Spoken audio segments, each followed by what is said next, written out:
Dear Lord, as we handle these sensitive subjects so close to the Sunday law, as we look at why this is a history of failure for feminism, we ask that you teach us how to view current events, how to view politics. They are so central to the great controversy. May we understand correctly. Please be with us, teach us, guide us, and may we trust you. In Jesus' name, amen.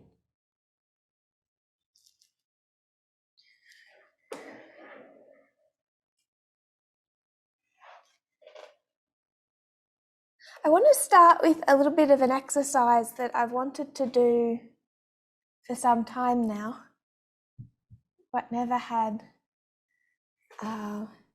willing participants and the forum. So I think we all know what I mean when I say a word association, that game where someone says a word and you have to create a mental picture, and you have to let it be kind of organic. Just hear the word, have a flash of a picture, and then once you have the picture, you're not really allowed to alter it. Do people know what I'm talking about? Does anyone not know what I'm talking about?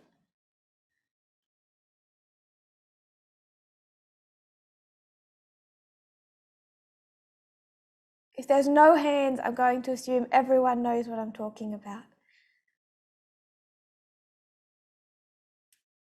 So if I was to say some words and you were to have that mental picture, if I was to say tree, picture a tree, house, flower, God. So maybe this would have worked a few years ago a little bit better. But when I say God, what's the visual that's created? So don't answer that now. It's just without going back in and trying to alter the image once it rises. I'll keep going. Moon, book, fry pan, goddess.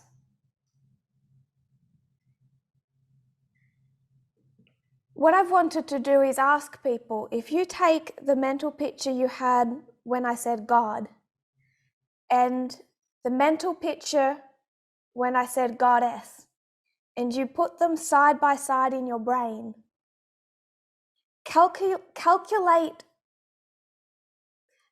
approximately the age difference between the two pictures. It's the age I want to see. So the picture of God, I'm not saying the Christian God, it could be Thor for all I really care, but just God, and then the mental picture of goddess. Did anyone not have an age difference? Does anyone want to play ball with me?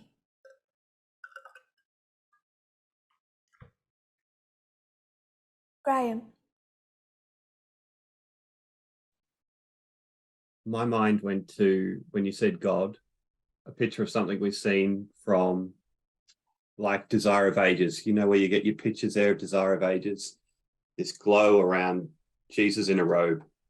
So quite young. And when you said goddess, I had a similar young image of what was like Cleopatra or someone like that.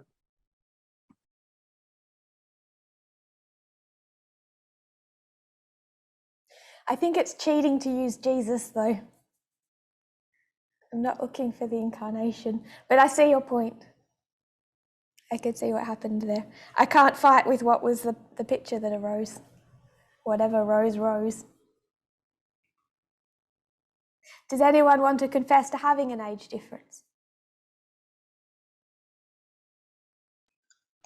I had an age difference. Oh, sorry. I should have put it in the thing. Oh, good, Lynn. You had an age difference. How many years do you think? Well, God, the picture was like the white flowing beard type thing, so very old, so maybe 60s, 70s, 80s. But and then the goddess would have been probably 30s to 40s, so quite a significant age difference, really. And it wasn't what I wanted to think. It was like trying to let my mind just think it without correcting it. So Yes, I understand. James, you had an age difference, and I'm assuming the other hands as well are all indicating the age difference. Similar to her, but not so old. More with God, it's younger, middle-aged, and the females are probably just a bit younger, maybe 10 years or so. I would 20s and 50s rather than like 30s and 60s. yeah, 70s. like that, yeah.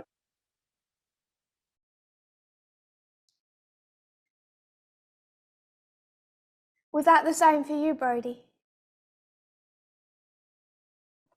I think I had about a 50-year age difference in there. Catherine? Yeah, about 50 years for me as well. About a 30-year-old goddess and probably 80 for the older man on the throne.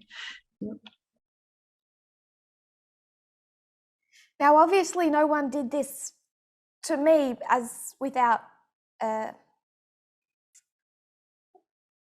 surprise, but in investigating my own brain, I would say I'd have about a 40-year age gap between what just comes up when I think of God versus what comes up when I think of a goddess. And that's not all Christian based, that's Greek mythology based, that's just cultural.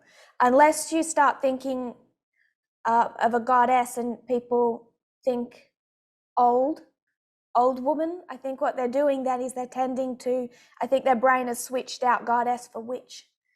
But when you keep it as God versus goddess, then then what I've seen in my own experience, in other people I've spoken to, for the vast majority, it's about a 40, 50-year age gap between the mental picture of a goddess and the mental picture of a god.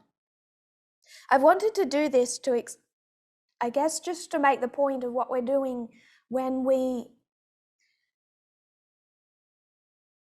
critique the terms that we use in this movement, when we critique language, where we call each other brother and sister, or someone an aunt, or he is an elder, even if he's not ordained, all of that language that has at its root, whether it's subconscious or conscious, a gendered root. What we are doing as a movement and as leadership is it is psychological warfare.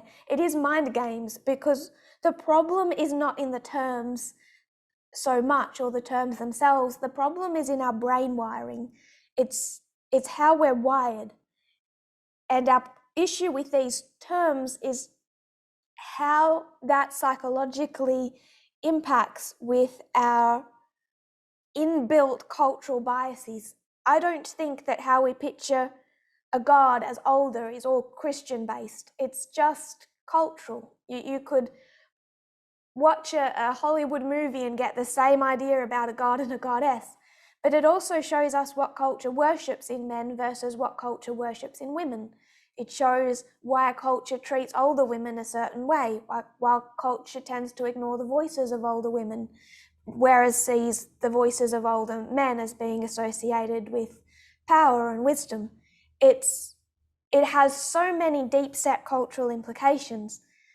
So it's just fascinates me when people in the movement continue to feel attacked or to push back when we are asking them to stop saying brother or sister, especially when women are saying, please stop calling me sister. I think it's so misogynistic and downright abusive to not listen to the terms that someone wishes to be called by. But what we are all doing is trying to fight that wiring in our brains. And some people have asked me about the pronouns we use for God. Can't we just say goddess? Won't that fix everything? And I think this touches on why it really, really wouldn't. Because if we just say goddess, all we're doing is moving away the 60, 70, 80-year-old for the 20, 30-year-old version. It does nothing to change our brain wiring to picture God as female. All it does is give us a different cultural version of what a goddess can be. Young, attractive, jealous, but in a different way. Probably a little bit manipulative, plays games. All of the cultural ideas associated with a goddess. Of course, the nurturing, all of those aspects. And we end up with a Mary, you know, the young 20-something Mary, as opposed, and I'm sure she wasn't that young, but we just substitute that for the 60-year-old, grey-haired, bearded, elderly male. So I think we should consider why we're doing what we're doing with some deliberateness.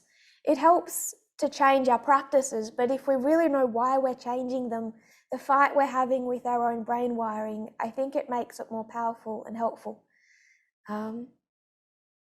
If someone slips up and calls me sister, that's okay. But if I've asked them not to and we've explained the problem with their brain wiring and they continue to, I think there's a major problem in how much they think sexism is an issue in society and in themselves. So thank you for accommodating me.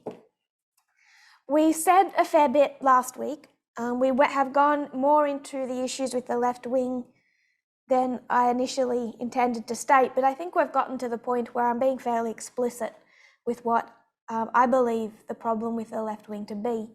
There's also been an article shared this week on feminism that laid out some of the reasons that the Sunday law becomes inevitable when feminism fails amongst Democrats, amongst the left wing. Obviously, that indicates a much larger problem with the left wing if feminism is so unpopular.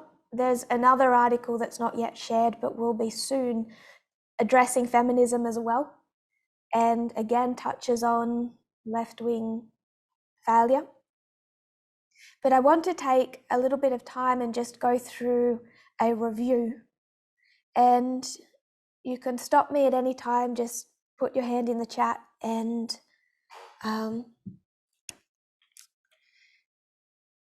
we have kind of moved off on tangents a number of times, and there might be things that we didn't really complete or points you still have questions and thoughts over, and we can stop at any point to discuss those.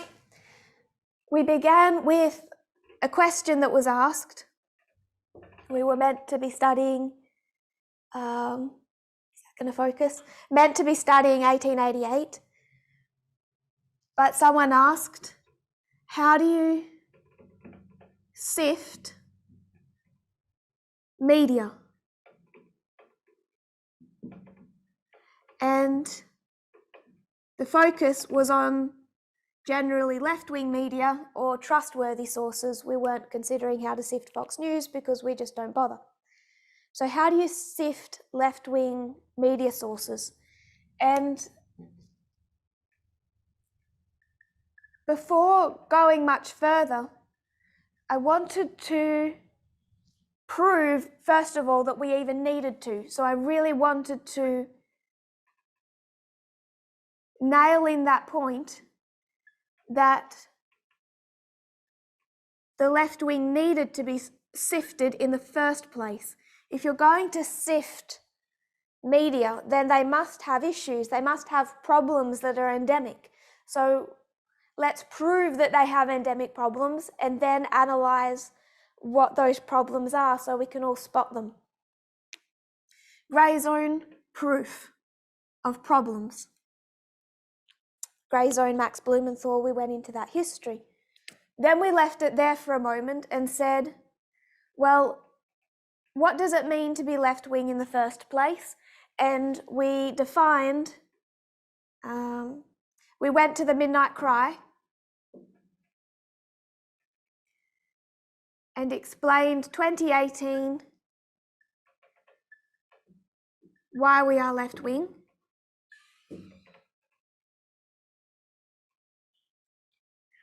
And then we attempted to define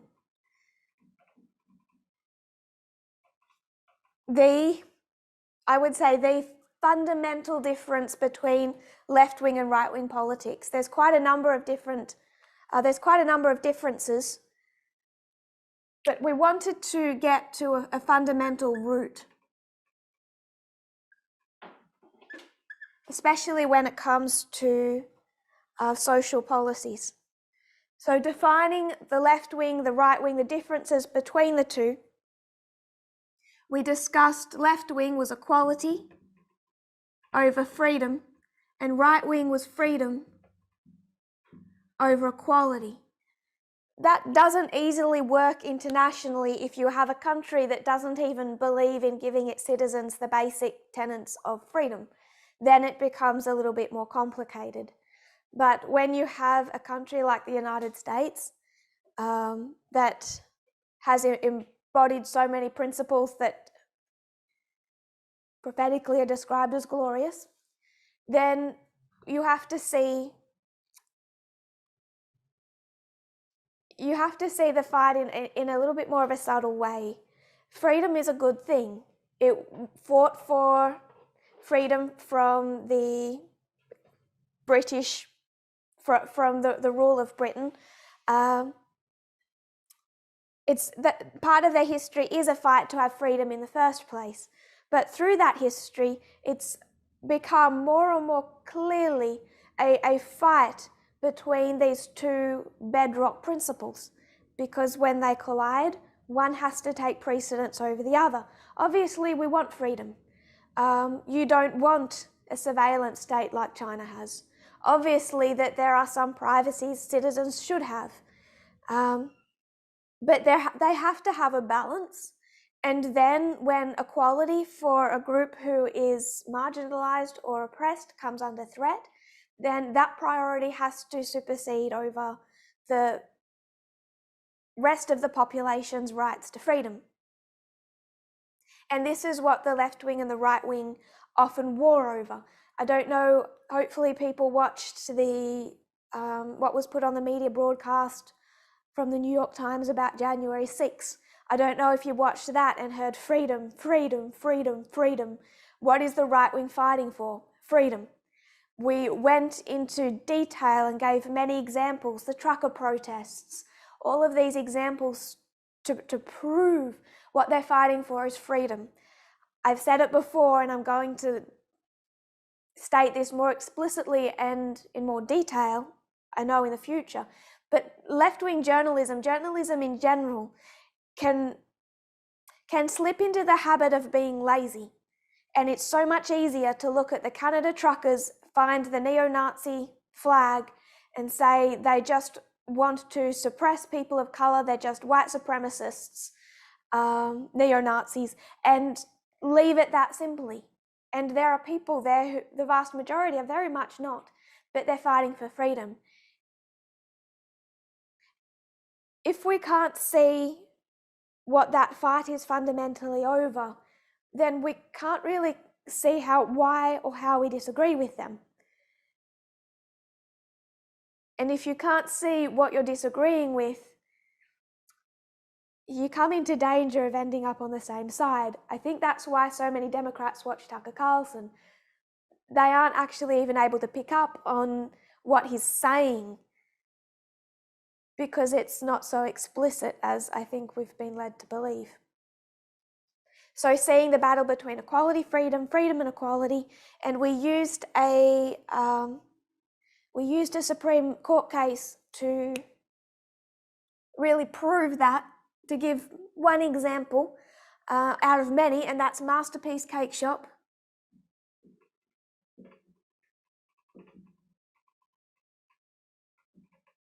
I'll just say cakes, versus Colorado, and I'll just do Civil Rights Commission. Civil rights, prioritize equality.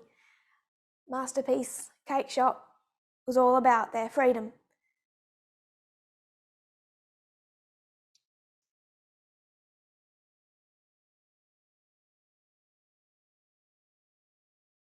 I had a quote, but I don't think I'm going to find it.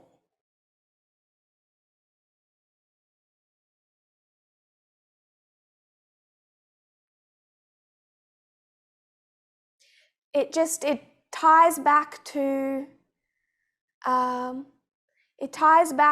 a long history of this war between equality and freedom, and I touched on it, but you can really see it when it comes to the Civil Rights Act of 1964.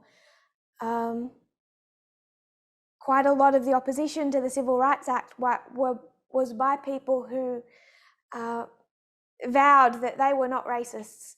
They were against government-enforced segregation, but they were also against government-enforced integration.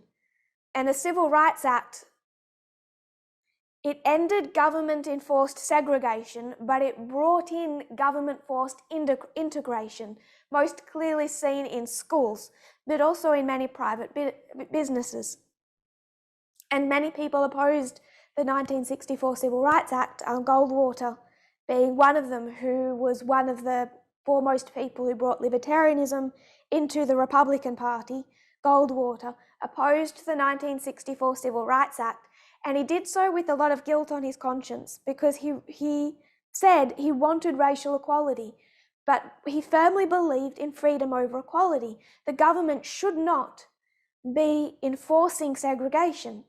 That was good that the Civil Rights Act brought that to an end, but the government should not enforce integration. So the government should not force schools to allow in students of colour. It should not force business owners, private business owners, to serve non-white patrons.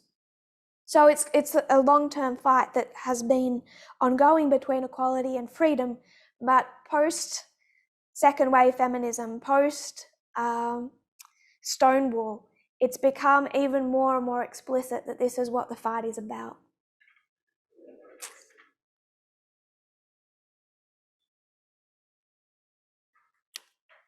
Then we went to Max, and he symbolises a large part of that right-wing, even far-right ideology that is so popular today. And we looked at the statistics of how unpopular feminism is. It's being replaced by something. And there's this popular, very much popular trinity, especially among young men, but it is, as I've said before, it's a younger demographic, and it's that trinity. We asked, what happens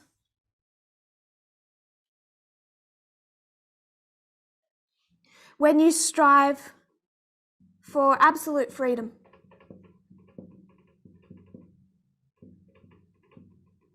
We looked at the Vox article and the Trinity. And that Trinity being libertarianism, atheism, and men's rights. Libertarianism, atheism,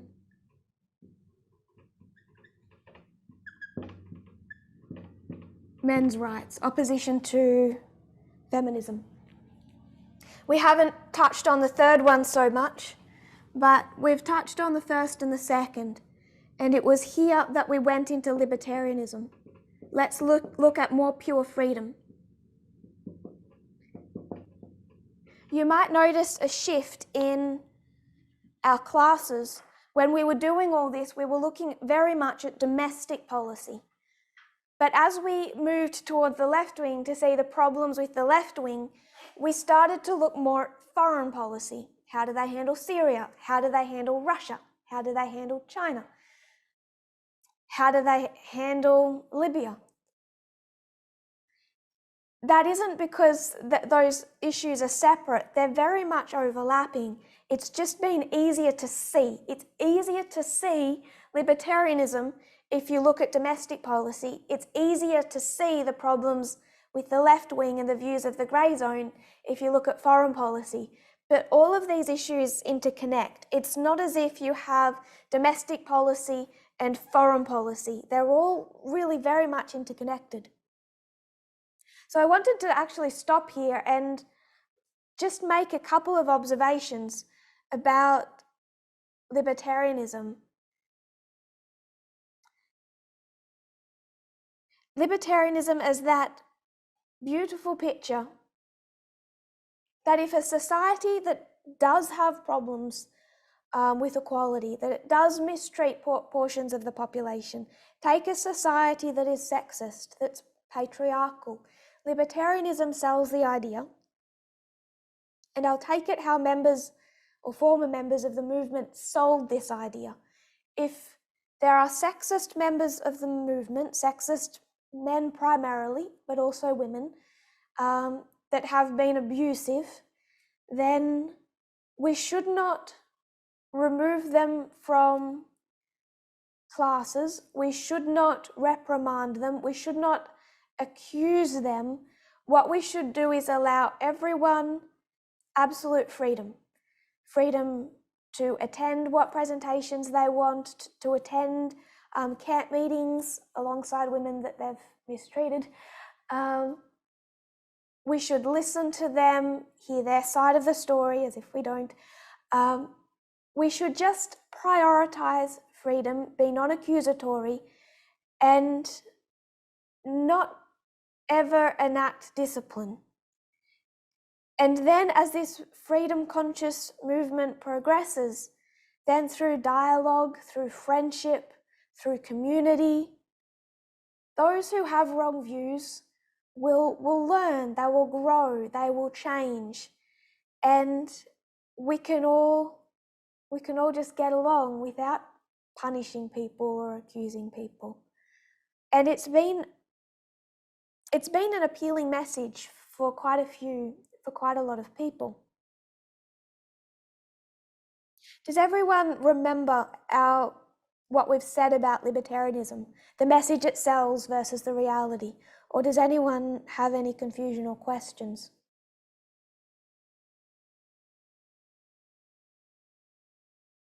We're not quite done with libertarianism because we're going to come back to it when we discuss the paleo versus neoconservatism. But I just wanted us to remember that picture it sells that is so appealing, and it appeals to me. It sounds beautiful until you look at human nature and reality. But I wanted us to take that picture, which we've discussed libertarianism domestically, and in the context of the Civil Rights Act and the idea that the government shouldn't force segregation or force integration, but just create a free country where everyone can discriminate or not discriminate as they like, and then you'll create social change through working together and dialoguing. Let's take that, what we have discussed domestically, and consider it internationally. How does that then work with international foreign policy? And I'm not saying that a libertarian would necessarily take this foreign policy position. There's quite a spectrum. But I think there's a few things that we can learn when we picture that nice image and take it to foreign policy.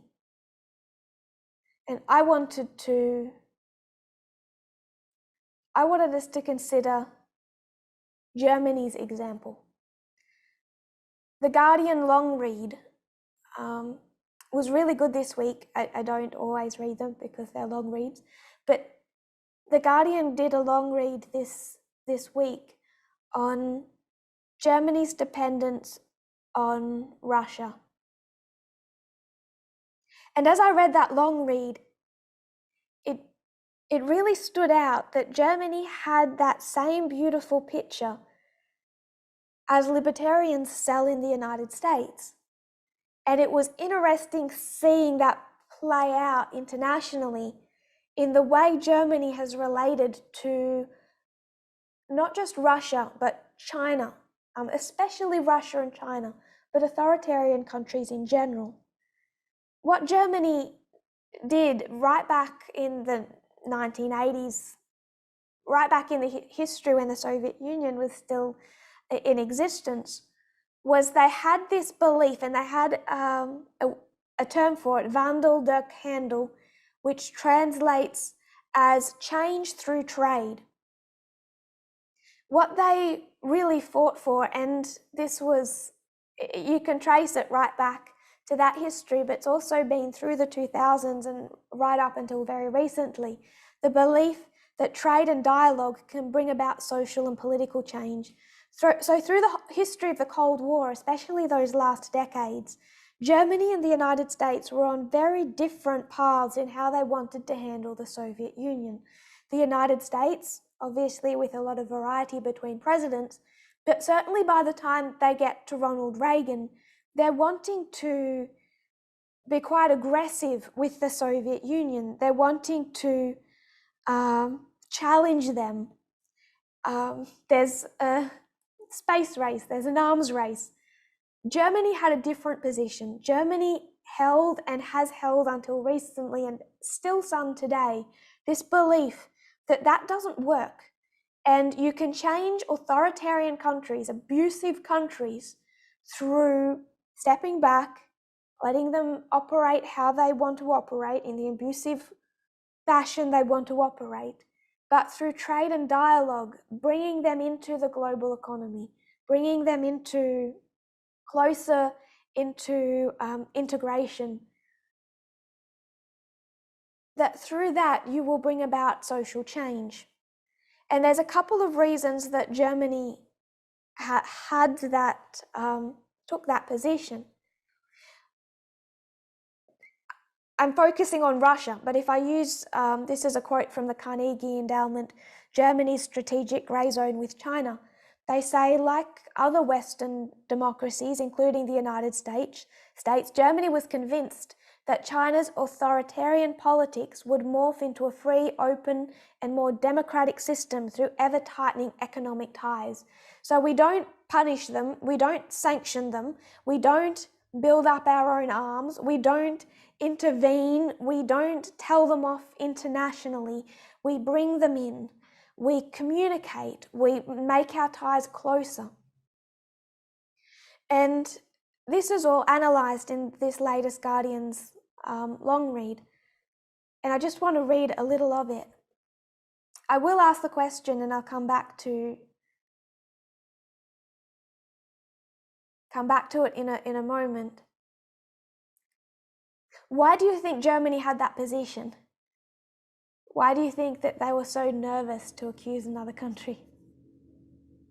Quoting, how did Germany end up making such a blunder? Some argue that Merkel should have seen that Putin was taking Russia in an authoritarian direction when he announced his return to the presidency in 2011. After Russia's invasion of Ukraine in 2014, Germany made no move to stop importing Russian gas. And although Merkel threatened to introduce crippling trade sanctions, German industry convinced her to hold back. But some blame a more persistent misjudgment stretching back 50 years, based on a fallacy that our authoritarian, abusive countries can be transformed through trade. Why do you think Germany has this kind of psychological position?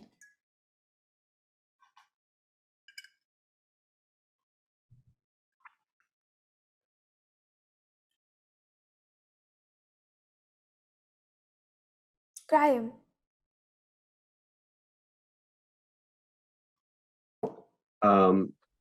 Is this something that they would have liked done to them during the Second World War, to come at it from a different way other than from discipline? Is that what you're getting at? I think if that's as a complete answer as you want to give, I might go to Josephine and then, so I don't give my thoughts while people are talking. Is that okay? Yes, of I'll course. take everyone's feedback. Thanks. Josephine. I think it's because of the position they took in the World War. they were very aggressive. So now they want to sit back and dialogue instead of, attacking.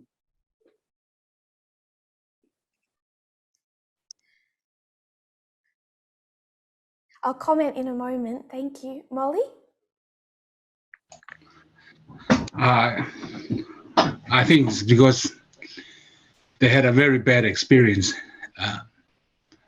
in the Second World War, and they don't want us to go through it again.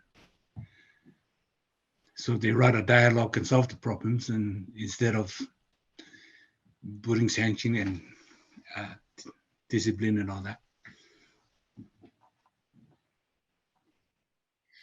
I think you've touched on what those kind of investigating the roots of Germany's hesitancy have said. The article quotes Thomas Urban. He's examined the psychological roots of Ostpolitik.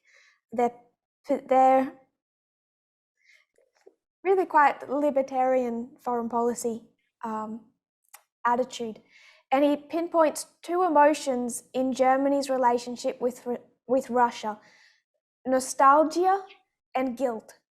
So nostalgia is particularly the memory of Bismarck, who saw the alliance with Russia as an anchor of stability in Europe. So it's going back to pre-World War I, where Bismarck, who was quite important for them, believed that you could keep stability throughout Europe through alliances, and that there is still some nostalgia for that type of position, even where countries have differences and issues, that if you just keep alliances, that you can have stability. But I think the more deeper underlying one, which I think Josephine, you particularly articulated, is guilt. There was the feeling of guilt because in 1941, Germany attacked the Soviet Union and killed millions.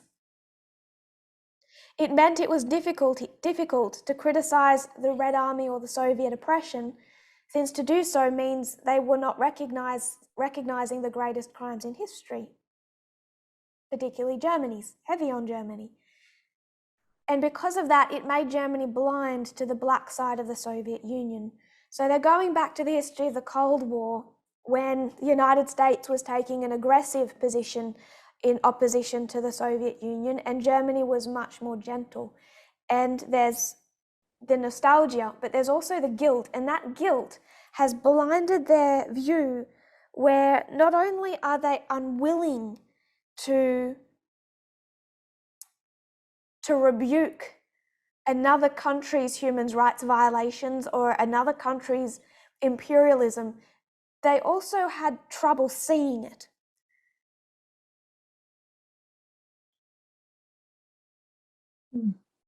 Interesting.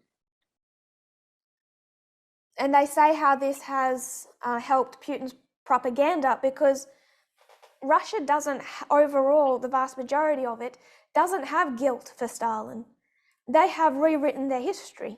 Stalin was a hero. The Soviet Union stopped Nazi Germany. Putin wants to take all the credit of that for Russia, the fatherland. The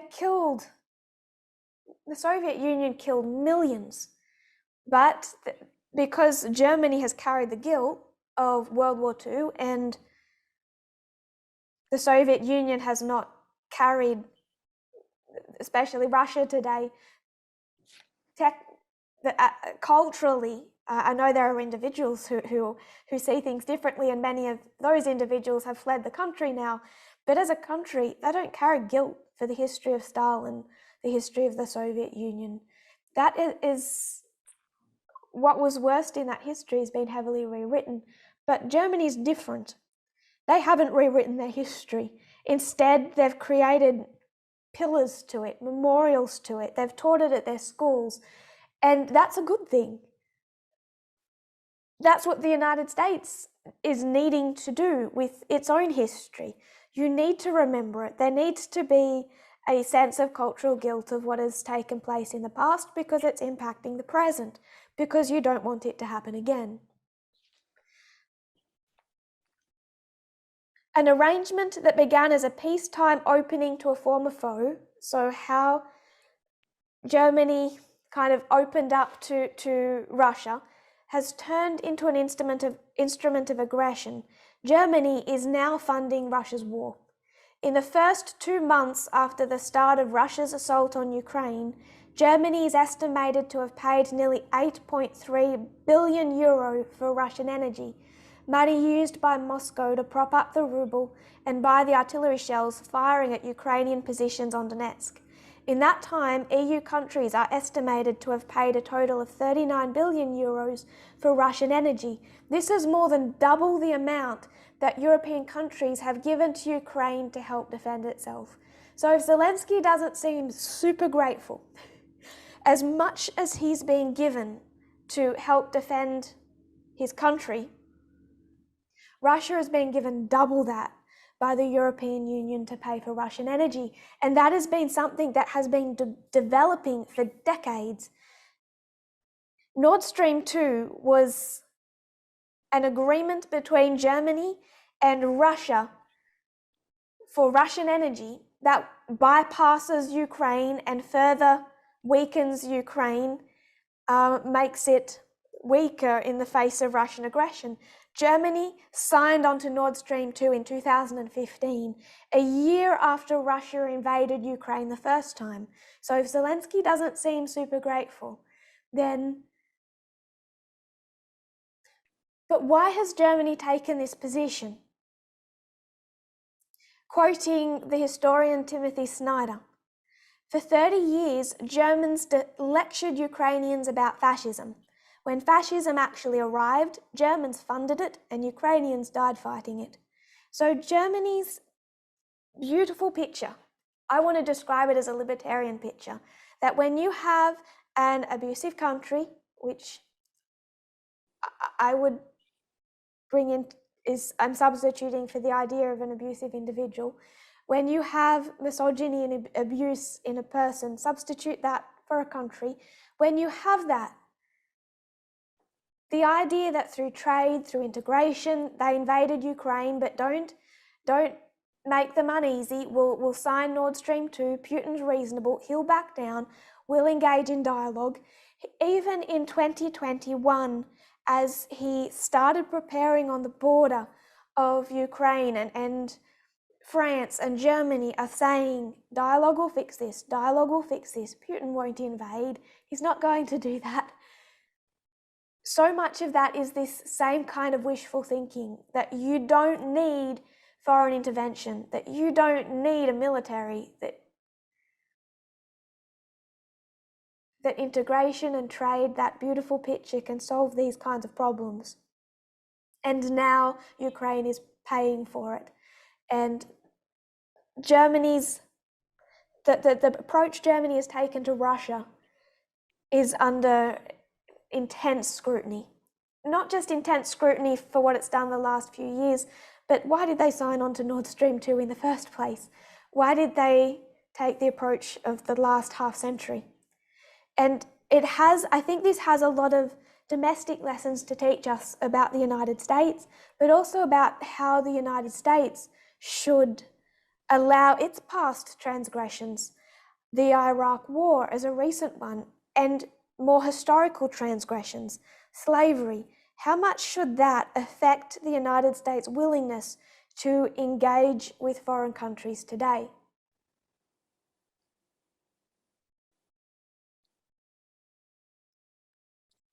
I saw a little bit of Max Blumenthal speaking on the Grey Zone, and he was attacking US restrictions on Chinese imports. And the very beginning of his attack against the US restrictions on Chinese imports, he began by reminding everyone that the date he was doing this video was the anniversary of the United States invasion of Iraq, and the hypocrisy of the United States to take a hardline approach with China over China's mistakes, even though he denies that China has mistakes, but a hardline approach with China when they invaded Iraq. And this type of whataboutism gets brought into this left-wing, right-wing, isolationist, interventionalist argument in the United States. And I think we should look to Germany to kind of unite the three different topics we've been discussing: libertarianism domestically, the beautiful picture versus the reality, America's own transgressions versus whether or not intervention is necessarily a bad thing, and then consider it in the context of not just Germany, but Europe's slow response to rising human rights abuses in Russia. Does anyone have any thoughts or questions so far? Does it make it, is that clear what we've done, that we've taken the discussion we had on internal libertarianism, that beautiful picture, and kind of compared and contrasted it, mostly compared it to how Germany approached the Soviet Union and Russia? Does that make sense? I see some nodding and no one is shaking their head so far, so that's okay. I think it's an interesting lesson because we're dealing with, when you deal with the left wing, so much of it is also touching on foreign policy. And so much is opposed to US interventionalism. And I've been asking the question, is that necessarily progressive? Is it right for America's guilt over Iraq to prevent it from intervening today? And is that intervention necessarily neo-imperialism, new imperialism? There was a third article that I wanted to share on exactly this point. It was to be the third of the kind of third addition to the last two I've already shared. And it was about progressives in the United States and their hesitancy to defend Ukraine. It says, acknowledging the United States' failings doesn't mean ignoring Russian imperialism. The point he was trying to make in this article was that we can acknowledge the United States' failings, but that shouldn't necessarily stop intervention today. It's not that simple. I'm not going to share that article because on rereading it, I had too many problems, and perhaps once we get further on in sifting, perhaps then I'll give it out and ask us to actually discuss what's wrong with it. But I don't want us to try and analyse what's wrong with it now. But there were things that troubled me to the point I've decided not to share it. So at the moment, we just have those first two articles, and please reread them.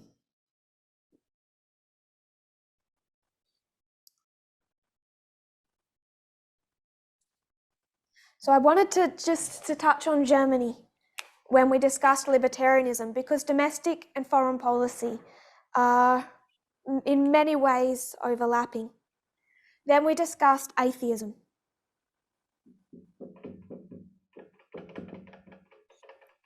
How it is disproportionately found in the far right. So of the Trinity doctrine, we discussed libertarianism and we discussed atheism. And by the time we'd done that, we'd made the first point that I wanted to make to help us unpack the left wing's problems. And that was, first point, that it is not church and state that are the problem, but instead it's culture.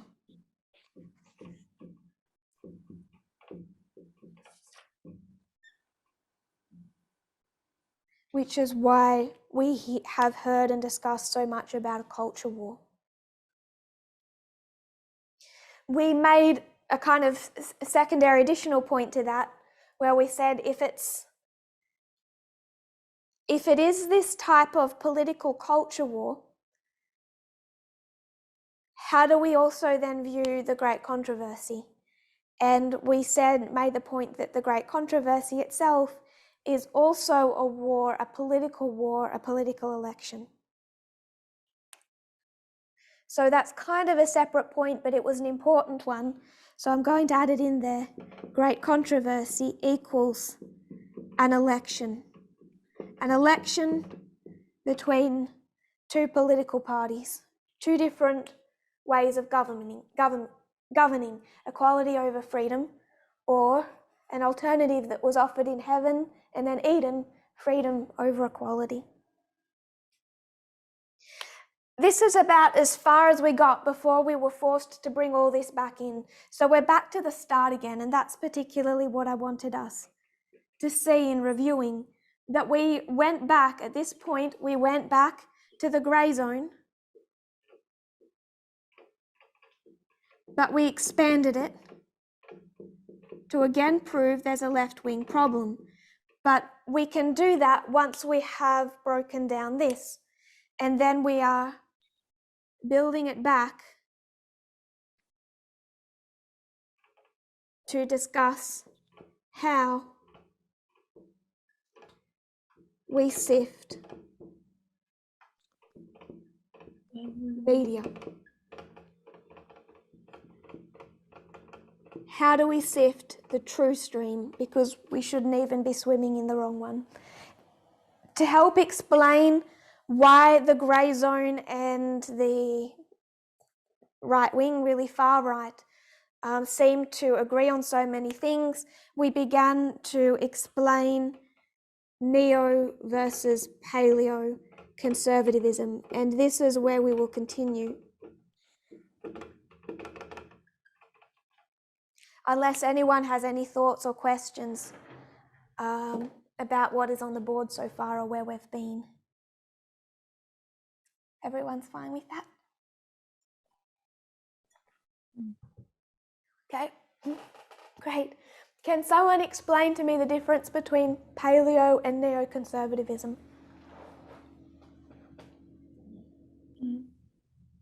Old and new. Yeah.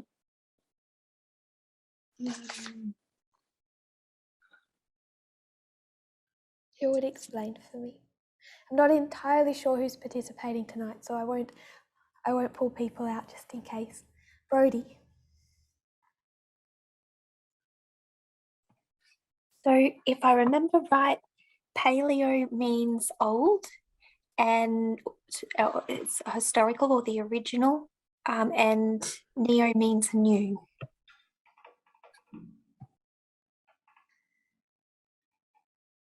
So paleo is old.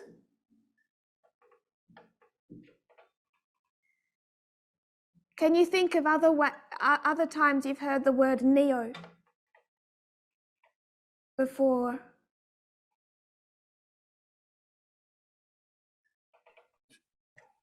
I think I have a mental blank. There'll be obvious ones. The minute I asked you that, I knew you would, because that's what I would do. My brain shuts down when I have those kinds of questions. Do you have anything else to add there? No. Brendan.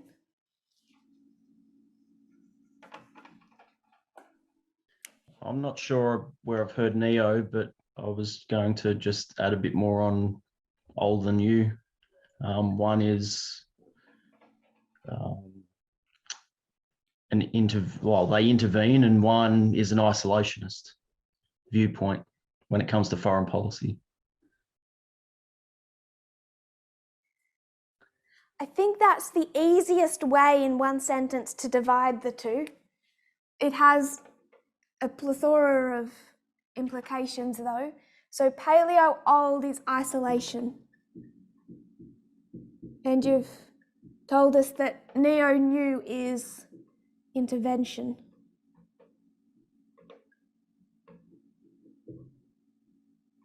And obviously we don't believe that all intervention is neoconservative, but I'll keep it like that for now. Anything else, Brendan? No, that's it. Josephine. I think I might have heard you wrong because I was thinking of the word neo attached to some other word. Maybe I'm way off the chart. I think of neonatal, neo-Nazi. Yes. No, that's exactly right. Oh, okay. Do you have any others? Sorry, I interrupted. That's all right for now. I've got those two. Neo-Nazi. Today people who espouse Nazi ideology, it's not exactly like the Nazi ideology of the 1930s and 40s. So rather than just refer to it as Nazism or to refer to someone who is like that as a Nazi, it's now neo-Nazis. And that's quite possibly where you might have heard the neo term most frequently used. It's the same fascist ideology, but it's kind of a new manifestation of it. Good word. So I just wanted us to see, we've heard this quite a lot, and we might have heard it subconsciously or not picked up on it, the new connotations. I think there's others as well, but neo-Nazi is the one that comes to mind. Thank you, Josephine. Sharon? I was just going to say neonatal is the word we often use to refer to newborn babies or even babies that are born like prematurely. You know, I heard Josephine say neonatal and I couldn't remember what it meant, so I just concentrated on neo-Nazi. So thank you, someone that knows what they're talking about to educate us. So it's a new baby. Is that too simple? It's that new concept of new? Yeah, that's perfect. Okay, thank you. Molly? I thought that the Bellio is sort of talking about conservative ideology, and neo is sort of a change. There's especially with the cultural. Sorry, I missed a word in there. You said paleo is conservative. What did you say neo was? Neo is a required change. So that there's changed. Yeah, especially change. when we shift our ideology from right to left. These are both conservative in the context we're discussing them. So it's still right wing, but they're different variations of right wing conservatism. I still think that your point is valid. I've not necessarily proven it yet, I suppose, if some people are questioning it, but I would say paleo is much further right wing. So neo is less far right. Paleo is what developed into the alt-right. Is that okay, Molly? Yeah. Are we disagreeing, or I think I'm understanding you correctly? No, I agree with that one. Yeah. Thank you. Catherine? It's a bit of a question. Would it be accurate to describe one of them as wanting to spread their culture everywhere around the globe, and the other one is wanting to preserve their culture by building a bubble around it or a wall around it?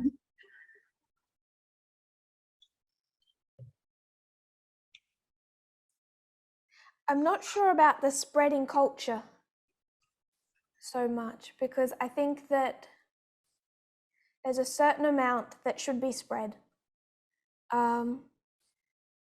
I suppose my hesitancy with the spreading culture part is, are universal human rights cultural? And if they're attempting to spread universal human rights, they're not attempting to spread Western culture, because universal human rights are not Western culture, which I know that you and I agree on, so I don't think we're disagreeing there, just on the wording of spreading.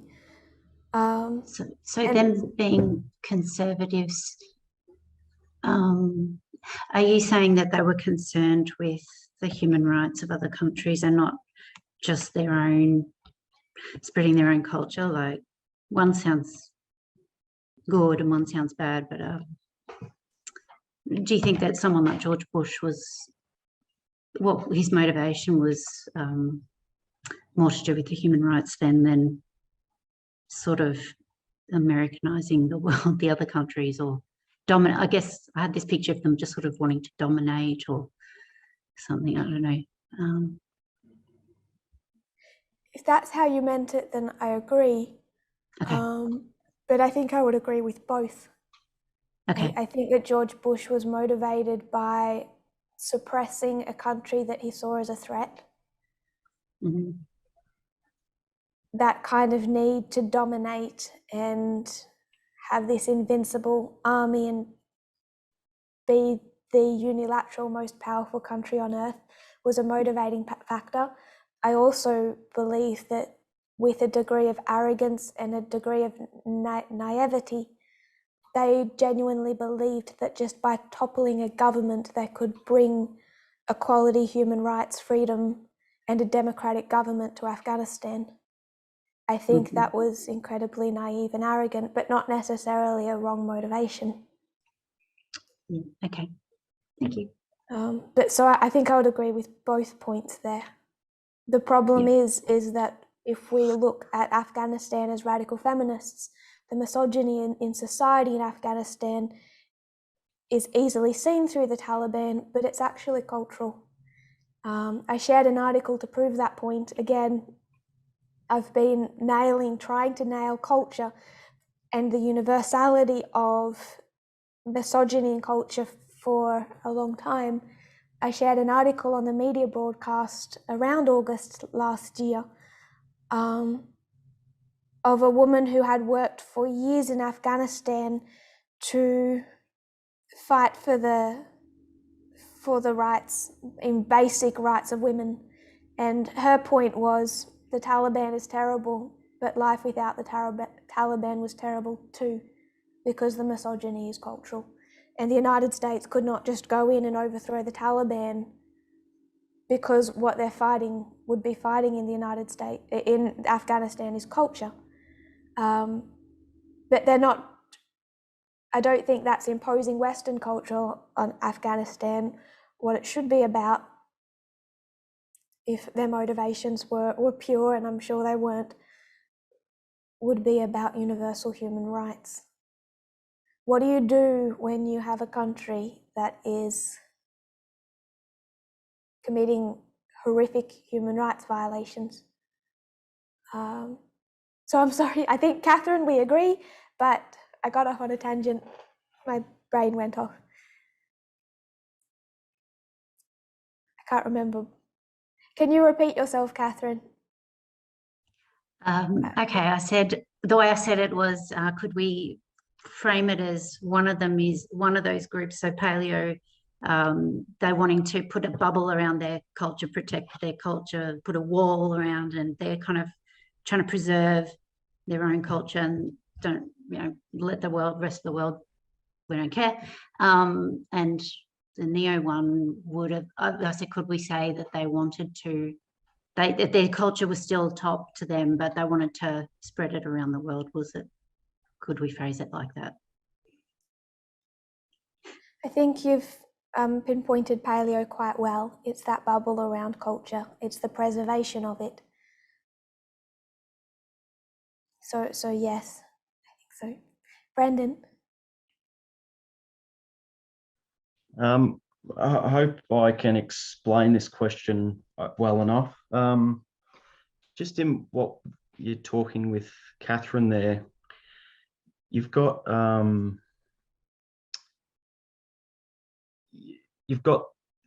so the group that brings in the Sunday law is the paleo, or the old, or the isolationists. And when we go back to prophecy leads us, we would think, well, on the board, you would write up on the board and say,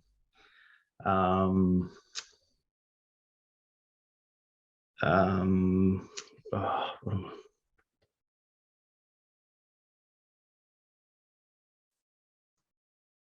So the America would be the ruler of the 10 kings, as an example, and so they would be they would dominate the 10 kings. But when I look at how does that work when I look at the paleo isolationists, because now the neo or the interventionists are dead, and how does America now dominate the 10 kings when they're isolationists and now they're not interventionists? How do we see that now? Because are they now leading by a looking inward nationalism that then that spreads globally? Am I asking the question okay? You are. Because now we're looking at something different now, because originally my original brain would have thought, well, if America's the boss of the 10 kings, that would make me automatically go, well, isn't that the neo? They're the interventionists, they're forcing the 10 kings. But now I've got the Sunday law is being driven by isolationists. So they're inward looking, they're not really caring what's happening to the 10 kings. Am I saying that correctly? You are. I think that I'd like to give a bit of a history of paleoconservatism and discuss it a little bit more before answering, though. Because part of the reason we're doing that is to assess the left wing, and the parts of the left wing that I have the most problems with, where the problems are most explicit, are very much,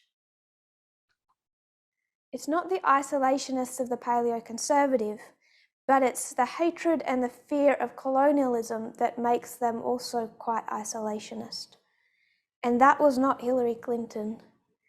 And Hillary Clinton was, if not the entirety of the solution, she was to a large extent the start of it.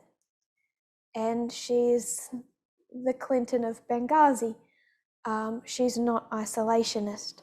So I think the discussion of isolationism and the motivations behind the different groups would probably need discussing before answering that question. I don't think all intervention is about domination in that way. Motivations have become important. So if you don't mind, we'll come back to that, but I'll give a bit of history first. Josephine, sure. Thank you. I've got a few words floating in my head. I just wondered if they fit into the discussion at the moment, like a new manifestation, same entity, only worse. How does that have any connection at all with what we're talking about right now? And I'm thinking prophecy, going back to Revelation, Daniel, sixth head, seventh. Maybe I'm digging around the wrong place. I'm not sure how to answer that right now. I can say it's a new manifestation of conservatism, but it's always been there. And I think, but sometimes it's just what was there before bubbling up again. Isn't that kind of the point? It has a deadly wound and death and it comes back. I think that's worth considering when we look back at Millerite history, and if this is the world today, and we believe that it's the Sunday law test is, if we believe that the Sunday law test is global, then all of these become little countries. And you have Ukraine. I won't make it the biggest one. Let's say you have China, and you have Russia, And you have Uganda. And you have France. And you have the USA. If you were to take that, which is today, if you were to take that back and make that a terrible circle, USA, Millerite history, then you have all of these states.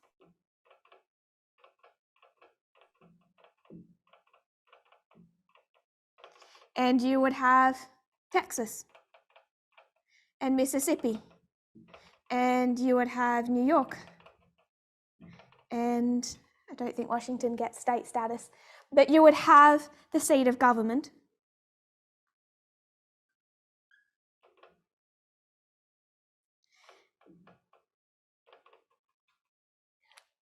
The wrong side of the debate in Millerite history, what was their excuse to attack the government, to secede from the Union?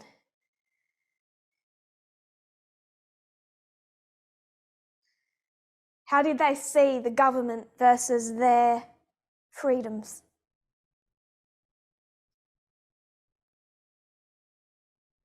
Brendan. Well, it was states' rights, but it was the government intervening and interfering with their freedoms to do what they want to do in their own states. And what do you call that? When faraway government decides to intervene in your territory? I guess that would be imperialism. It's imperialism. Colonialism, imperialism. And I get that there's a difference because it's one country, but it's similar. You can contrast it. There's a difference. They are under Washington to an extent that Uganda is not under the United States, but it's the same issue. It's the same. There's also that comparison where what Texas is arguing is it is imperialistic for the government of, that's really the government, and they would argue it's like the government of the North. It's the northern states. It's not even their government. It's what the northern states have chosen to come over to our territory, and don't tell us Texans that racial rights are universal human rights. That is cultural imperialism. It's a similar argument to what has been discussed in the first article I shared by the UN Human Rights Commissioner. What are some countries arguing? They're not saying, it's okay, France, be Islamophobic, France, because we know that racial rights are culturally interpreted. That's not an argument being made today. The argument being made today is that gender rights, rights for women and rights for LGBT people are not universal, but must be defined by cultures, internal cultures. And they will say the West, because it usually works out this way, for the West to come into our culture and speak about, promote, try to force through universal human rights for women is neo or new colonialism, neo or new imperialism. That's the fight that the first article was discussing. That's why it was given the title, very deliberately given the title, because they know what the core issue was that he was fighting. Do not dare to tell me women's rights are not universal. Do not dare to tell me that LGBT rights are not universal. Hillary Clinton's speech, what was the speech she was famous for? I don't remember it exactly, but women's rights are human rights. Human rights are women's rights. They are universal. That's what she was fighting for. And by the time you get to 2016, that is what she's angry about. It's part of the reason she was the solution to the problem. Not many people, not many women, Illinois even, AOC, they are not thinking that way. They are not fighting for that. Therefore, they are part of the problem and not the solution. So when we talk about intervention, and isolationist versus interventionalist. This is why I'm being careful, because there is a genuine danger of imperialism and colonialism, an extensive history of that. But when you have human rights violations, can the United States, like Germany did, say, well, we have done some terrible things and we have made mistakes in the past, therefore we should sit back and not be hypocritical and condemn another country for theirs? I want us to see that in the context of Millerite history. Does that make sense, Brendan? There's contrasts, but there's comparisons. Yes, thank you. I really encourage us to reread that first and the second article, especially the first. Ray.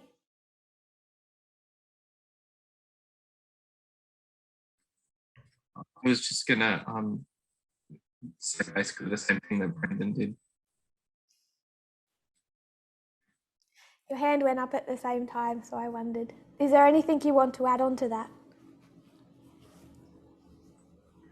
The thing I was going to say was they would have compared the government to the King of England, that sort of. Yes. Yeah.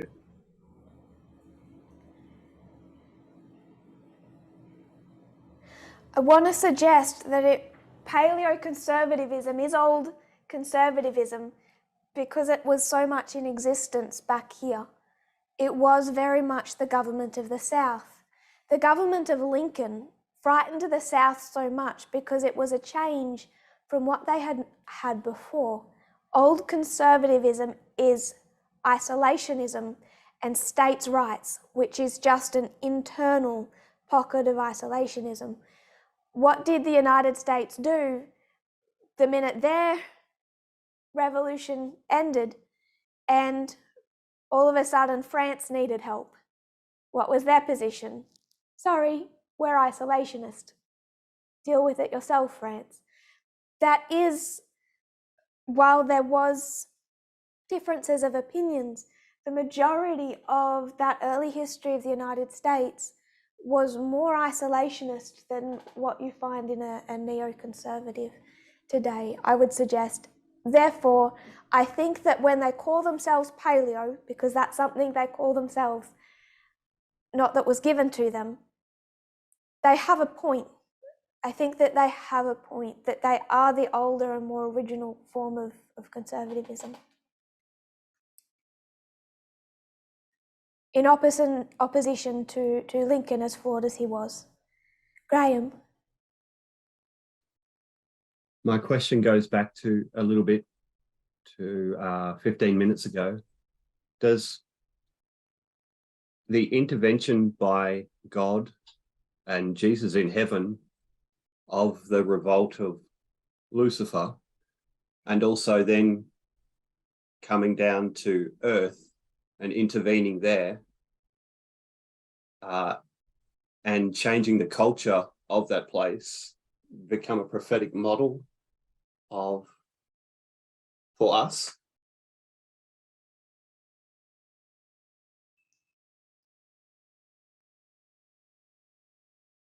I think that question is a very deep one.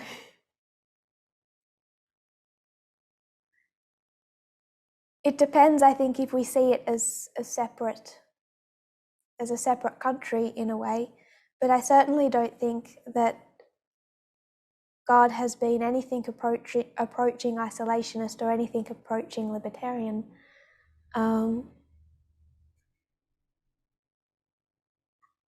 I don't fully understand how the great controversy works.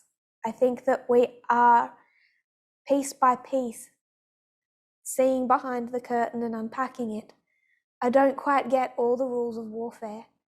I see that this country, this earth as a whole, voted for one government, for a freedom over equality model that Adam and Eve voted for. Therefore, Lucifer became king of this earth. It was his governmental model that was going to rule. And then I've kind of viewed it as the Godhead really kind of as a shadow government, as an opposition government. And sometimes the opposition government can publicly fight, but they don't have that much power. So people ask, if God is real, why do such terrible things happen? It's because he's the opposition government. You don't vote Republican, then not be able to afford medical bills and say, why haven't you sorted out the healthcare system in the United States? They can't do very much. So I don't understand all of how the great controversy works. But as we get deeper into some of these subjects, a lot makes more sense. I think I've predominantly viewed it as it really, rather than God being of a separate government, the Godhead having or of a separate country, that they are part of this country, but the opposition government.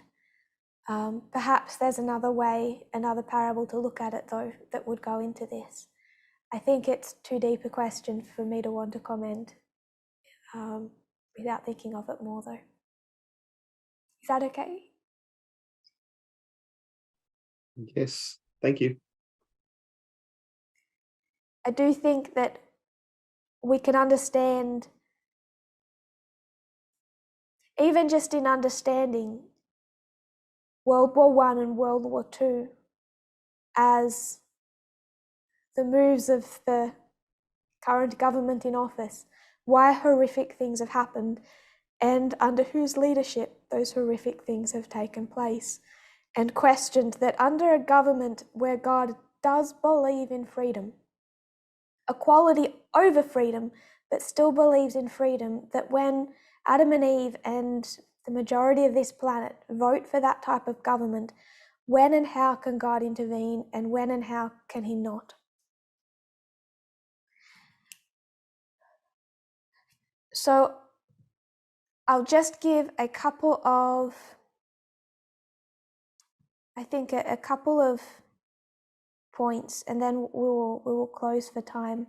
I just wanted to give a little bit of history of paleo versus neoconservatism. And as we've done, coming back to this model, it's old. It's not a new concept, but it has become much clearer that there are these two sides, and it's not all neat. Some people straddle both. Some people are 75% paleo, 25% neo. It's always been that way. But if we were to do just a little bit more of a recent history,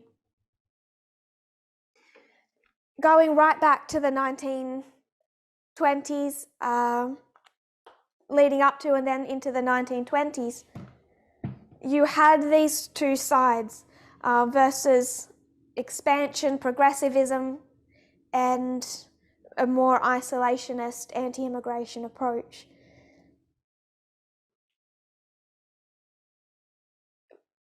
From what I have read, and I'm just going to scan through a few different sources that I've read, the paleoconservatism was powerful in the 20s and 30s, but the problem was everything else, less extreme conservatism, kept being so successful. Other models kept being so successful. The New Deal was quite successful. Then you come to the 1940s and you have World War II. And as you would expect, conservatives were split over World War II, whether to get involved, neoconservative, or to be isolationist and yet let Europe fight it out themselves, paleoconservative. The problem for the paleoconservatives is that the United States did get involved, and World War II was won by the Allied forces, and that made neoconservatism or interventionalism in general look really good. It made it attractive to people. So because intervention and the New Deal and these different forces of interventionism and progressivism was successful, paleoconservatism, isolationism, that more extreme right-wing ideology never really gained enough traction to make a major impact. Then you come to the civil rights movement, and conservatives began to reject explicit racism. It became less popular to be explicitly racist. And paleoconservatism kind of slunk even more into the background. Then when you come to the 1980s and 1990s, their voices, paleoconservatism, that old school isolationist, anti-immigration, kind of xenophobic, far-right ideology didn't have a major voice, but it had some, especially under Pat Buchanan. He's the most prominent apostle of the old right of paleoconservatism, particularly in the 1980s and 1990s, and he did hold, Pat Buchanan, positions of influence under the Nixon and Reagan administrations. He ran for president in 1992 on an America First slogan that they say echoed the 1940s isolationists, those who wanted to stay out of World War II, and previewed Trump. So paleoconservatism under Pat Buchanan in 1992, America First. They talk about Phyllis Schlafly. She's best known for defeating the Women's Equal Rights Amendment. She opposed the Vietnam War, isolationist, paleoconservative. Opposed Bill Clinton's humanitarian intervention in Bosnia and most international agreements since, paleoconservative, isolationist. They list some other paleoconservative writers, Joseph Sobran, who's a Holocaust denier, Taki Theodorakopoulos, anti-Semitic and racist.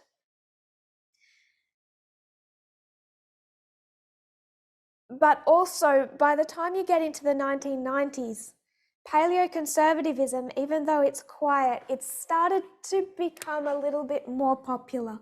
So if we were to trace the 1940s, Neo really has a lot of influence here because World War II, and it made intervention look good. It took down Hitler.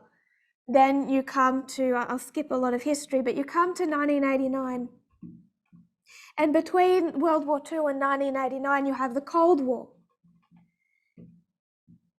And neoconservatism, interventionalism is quite popular through that history.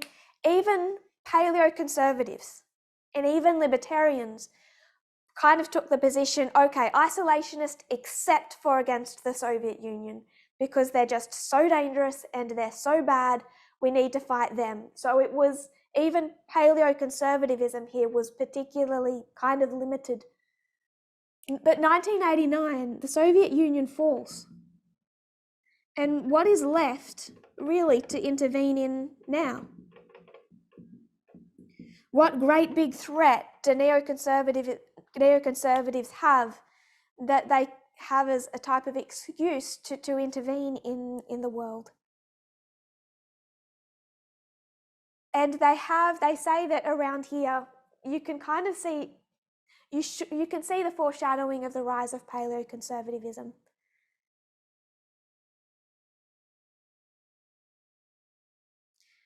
But what really took it down was you had 9/11, and then you had 2003, and you had the Iraq War. 2003, and of course in that history, the Afghanistan War. 2008, you have the election of Barack Obama. 2009, he takes office. Just when the old right seemed on the verge of extinction, the world changed. First, George Bush's disastrous invasion of Iraq undermined conservative support for the hawkish foreign policy that had been Republican orthodoxy since Reagan. Second, the 2008 financial crash and the sluggish recovery that followed undercut the enthusiasm among voters, if not elected officials, for the free trade pacts that market conservatives promoted. So trade's also involved in this isolationist argument. The refusal of the increasingly paleocon House Republican caucus to pass Bush's troubled asset relief program in late 2008 was in retrospect a harbinger of the fissures that erupted in 2016. Third, the prospect that whites would soon constitute a minority in an increasingly multiracial, polyglot society inspired a resurgent rise in this fear of replacement. So 2008, but really 2009, there's a switch, and we'll stop here for time.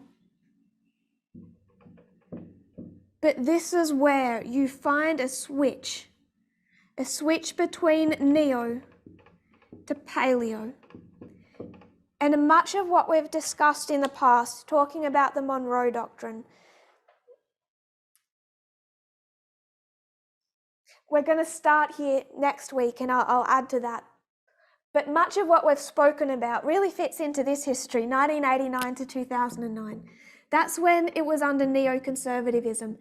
George Bush and his war hawks, that entire system of type of Republican government really died a death in 2009, and that is a prophetic marker. It's the increase of knowledge before the Sunday Law for a reason, an increase of knowledge before 2014. It is for the line of the priests, 2019, what 2019 is for the line of the 144,000. It's a significant marker. And what you're seeing is a change in the conservative movement between neocon and paleocon. And paleocon is where the deepest, darkest threat lies. It's paleoconservatism that gave birth in 2009 to the alt-right. The alt-right came directly out of paleoconservatism, and they pin its beginning to 2009.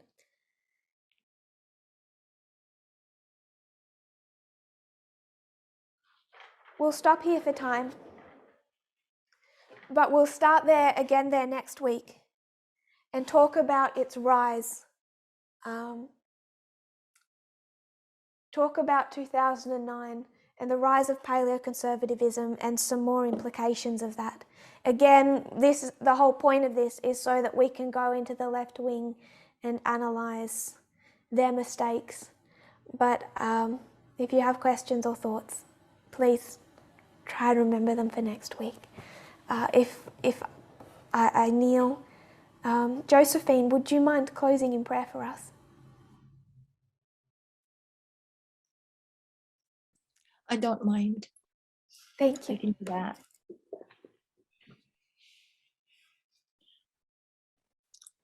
Gracious Lord, we thank you so much for the Sabbath day. We thank you that we can gather together as a group to study your word, to expand our minds, to search our hearts, to listen to the message you have given to your servant, and to embrace it. Thank you, Lord, for these exercises. It has taught us so much. We should count ourselves as very blessed to have instructions from above to help us to direct our footsteps, help us to navigate through complicated history, complicated times in which we are walking through. We look forward always to Vespers, because we know that our minds are going to be challenged, and we bless you and thank you and give you all the glory. Bless everyone that's present here tonight, and bless your people all over the world that would be listening to the videos.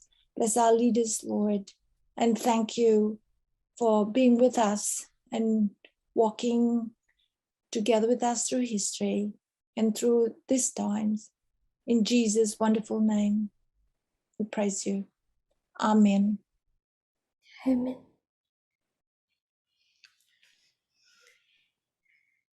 Just one thought before we close, I guess a question to think of during the week.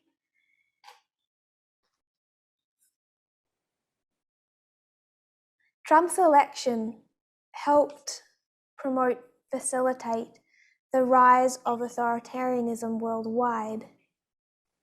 It wasn't the cause of it or the sole cause of it. Countries carry their own guilt, but it played a part in it. So if Trump is predominantly paleoconservative, which he is, how come his election had that kind of international response?